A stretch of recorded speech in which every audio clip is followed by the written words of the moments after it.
Chers collègues, la parole est à Madame Duby-Muller.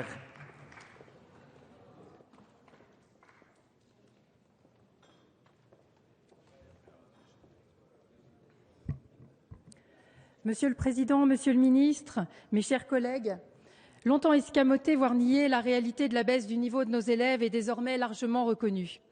Il faut sonner le tocsin, tous les indicateurs sont au rouge, a même écrit récemment dans Le Monde l'historien de l'éducation Antoine Prost, à qui vous venez de remettre les insignes de commandeur dans la Légion d'honneur. Au classement des enquêtes internationales PISA ou Pearls, la France ne cesse de décrocher. Sur les compétences en lecture, nos écoliers se situent entre le 14 et le 19e rang sur 21 pays.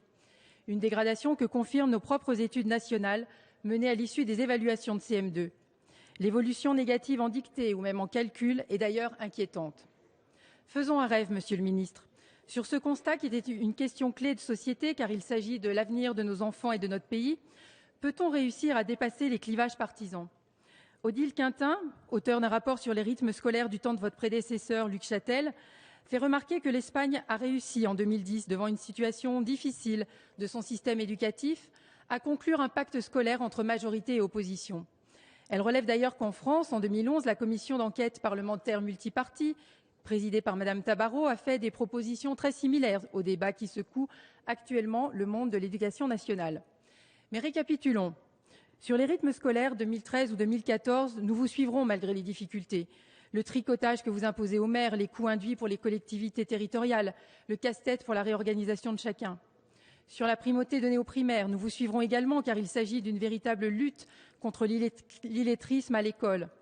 C'est en effet aux primaires que tout commence, là que les savoirs fondamentaux, lire, écrire, compter, doivent être acquis.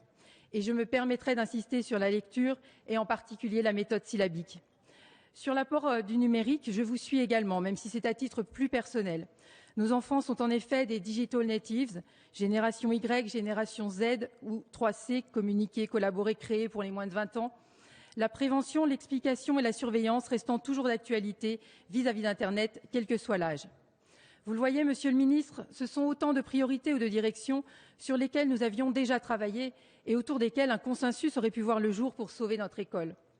Mais sans revenir sur la méthode qui vous est personnelle, mon rêve d'impact national sur l'école ne peut devenir une réalité tant certains de vos choix sont empreints d'idéologie. Pourquoi ajouter aux savoirs fondamentaux, déjà difficiles à maîtriser, l'éducation artistique et culturelle, vite connotée, plutôt que l'éducation sportive, de portée universelle et nécessaire dans un pays menacé par l'obésité? Pourquoi vouloir à tout prix généraliser la scolarisation des enfants de 2 ans, alors qu'un certain nombre de spécialistes de la pédagogie sont très réservés à son propos et qu'il existe d'autres formes de socialisation que l'école pour ces jeunes enfants? Pourquoi parler de plus de maîtres que de classes, alors que votre réforme devrait plutôt viser la qualité de l'encadrement et de la formation plutôt que le nombre? Pourquoi vouloir arracher l'élève à tous les déterminismes familiaux, ethniques, sociaux, intellectuels, en instaurant une morale laïque, un sens moral qui laisse sceptiques et font primer l'éducation sur l'instruction? Un de vos collègues philosophes, directeur de recherche au CNRS, Ruven Ogien, parle même au sujet de la morale laïque d'une mise à mal de la neutralité éthique de l'État. Je le cite en proclamant que l'école doit s'occuper du bien et du mal, des valeurs communes, de la vie bonne et heureuse et pas seulement du juste et de l'injuste. En affirmant que l'État doit donner sa vision du bien, l'actuel ministre de l'Éducation nationale risque de porter atteinte au principe du respect du pluralisme religieux. Il ne faudrait pas que la neutralité éthique de l'État, cet acquis précieux, soit remis en cause pour des raisons finalement politiciennes. Le rôle de l'école n'est-il pas avant tout d'instruire et de transmettre des connaissances, Monsieur le Ministre? Or, à travers ce texte, vous l'instrumentalisez. De même concernant la lutte contre les stéréotypes et l'éducation sexuelle dès le plus jeune âge.